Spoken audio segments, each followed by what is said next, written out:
Retraite de l'Avent. Que naisse en nous le Christ. Troisième étape. Marie dit à l'ange: comment cela va-t-il se faire, puisque je ne connais pas d'homme? L'Esprit Saint viendra sur toi, et la puissance du Très-Haut te prendra sous son ombre. C'est pourquoi celui qui va naître sera saint, et il sera appelé Fils de Dieu, car rien n'est impossible à Dieu. Dans Saint Luc, au chapitre 1er, au versets 34, 35 et 37. Durant la deuxième semaine de l'Avent, nous avons été invités à adopter une attitude d'accueil, à prendre conscience que nous vivions encore dans cette année de grâce du Seigneur, annoncée par le prophète Isaïe, et que Jésus accrédite dans son discours inaugural à la synagogue de Nazareth, dans Luc, au chapitre 4, au versets 16 et 22. Nous avions préalablement disposé notre cœur à l'écoute durant cette première semaine. Nous allons maintenant nous laisser guider dans la manière dont Dieu va opérer pour que naisse en nous le Christ. La question du comment est souvent celle sur laquelle nous butons. La conception virginale n'allait pas de soi, même pour Marie. Ce n'est pas la manière normale de concevoir. D'où sa surprise et cette étonnante liberté de Marie en présence de l'ange. Elle a accueilli avec un certain trouble la salutation de l'ange. L'émotion qui est la sienne ne l'empêche pourtant nullement d'être pratique. Même si dans son cœur elle consent à ce que dit l'ange, la question du comment reste posée. Évidemment, si elle connaissait un homme, j'entends par là au sens biblique de relation conjugale, elle ne se poserait pas le comment de cet enfantement. La question de Marie ne s'appuie pas sur le doute. En comparaison avec Zacharie, au verset 18 et 20 de Saint Luc. Mais son questionnement confiant permet une entrée plus profonde dans le mystère de l'incarnation du Christ. Nos mots sont des récipients. C'est ce dont nous les remplissons qui leur donne leur véritable sens. De quoi les remplissons-nous? Le comment de Marie n'a pas le même contenu que le comment de Zacharie. L'annonce du plan de Dieu sur Marie vient percuter la logique humaine. Souvent, la volonté de Dieu nous déroute, car, comme nous le dit le prophète Isaïe, chapitre 55 et au verset 9, « Ses pensées ne sont pas nos pensées, et ses voies ne sont pas nos voies. » On ne se le rappelle jamais assez. Il nous arrive régulièrement de buter sur le comment. Notre questionnement induisant beaucoup plus souvent le doute qui débouche sur le mutisme, que sur la foi comme Marie, qui ouvre à la louange. Cette attitude de Marie nous montre que nous pouvons poser des questions à Dieu, mais dans une attitude confiante, émerveillée, admiratif de ce qu'il va mettre en œuvre. Avant d'entrer dans la crèche pour adorer l'enfant sauveur, vidons nos comment remplis de doutes pour des comment émerveillés et remplis de foi. L'Esprit Saint viendra sur toi. La puissance du Très-Haut te prendra sous son ombre. Cette puissance est évoquée de nombreuses fois dans la Bible. Dans l'Ancien Testament, la nuée couvrit la tente de la rencontre et la gloire du Seigneur remplit la demeure. Dans l'Exode, au chapitre 40, au verset 34. Et plus tard, lorsque le temple fut achevé par Salomon, quand les prêtres sortirent du sanctuaire, la nuée remplit le temple du Seigneur. Dans le premier livre des Rois, au chapitre 8 et au verset 10. La nuée, l'ombre qui couvrit Marie, montre combien Marie devient le temple de l'Esprit, et que nous aussi, à sa suite, nous sommes appelés à le devenir. Saint Paul, d'ailleurs, le rappelle. « Ne savez-vous pas que vous êtes un temple de Dieu et que l'Esprit habite en vous? Le temple de Dieu est sacré, et ce temple, c'est vous. Dans la première épître aux Corinthiens, au chapitre 3, au versets 16 et 17. Notre baptême est une nouvelle naissance, et c'est l'Esprit Saint qui opère cette nouvelle naissance en nous.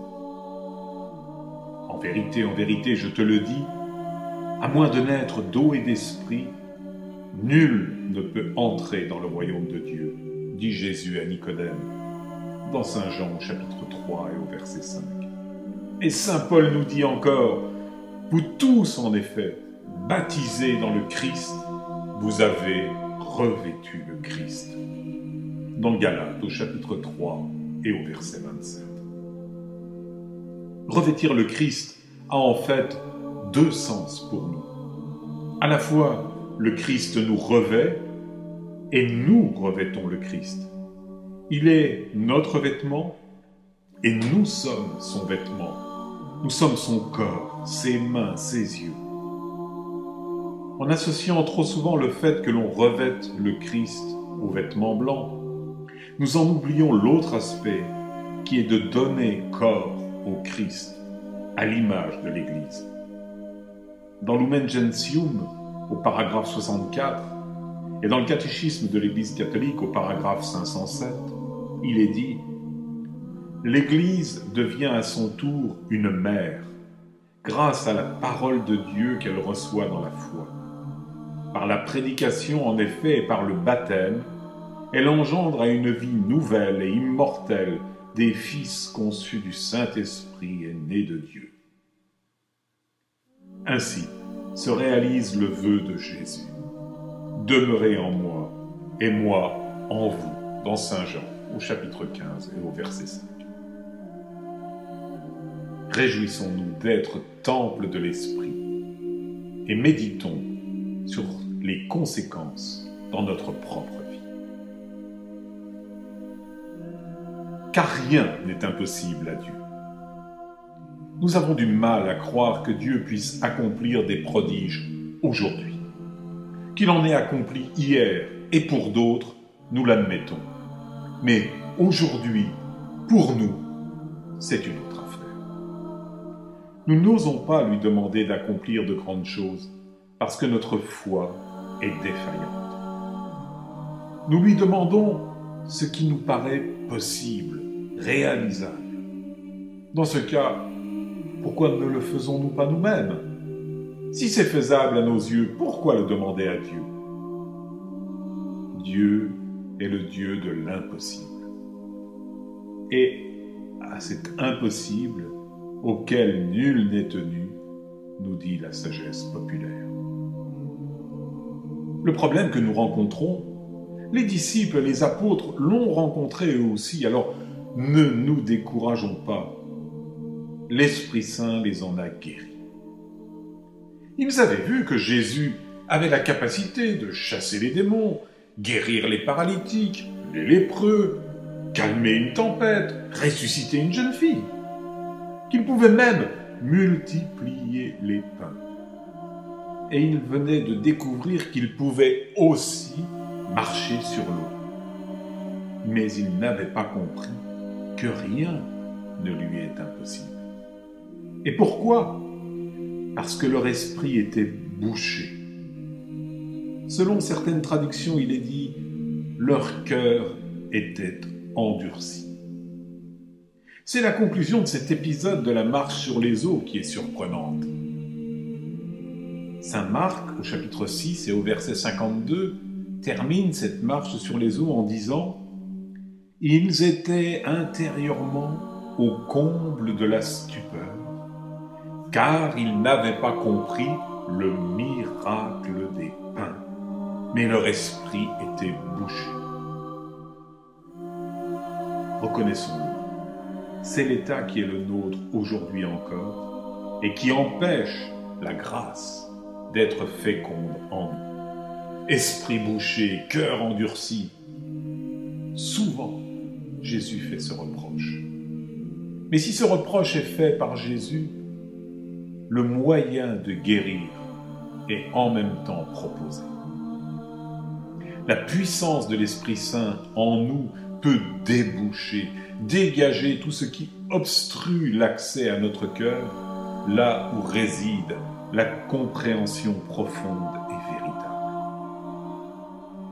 Ainsi Jésus prend-il le soin d'ouvrir l'esprit des disciples à la compréhension des Écritures, non pas uniquement sur le plan intellectuel, mais pour qu'elles fécondent leur vie en charité. Relisez Luc, le chapitre 24 et le verset 45. C'est aussi à ce moment-là qu'il leur annonce la promesse du Père, être revêtus de la force d'en haut. Nous ne pourrons pas faire l'économie de ces étapes dans notre vie. Si les disciples ont dû les franchir, il nous le faudra aussi. Demandons au Christ de déboucher notre esprit, notre cœur endurci, et d'ouvrir notre intelligence à la compréhension des Écritures. Alors, en cette troisième étape, échangeons nos inutiles pourquoi en comment émerveillés. Réjouissons-nous d'être un temple de l'Esprit destiné à accueillir la présence de Dieu en nous. Prions le Père pour que l'Esprit Saint agisse en nous avec puissance.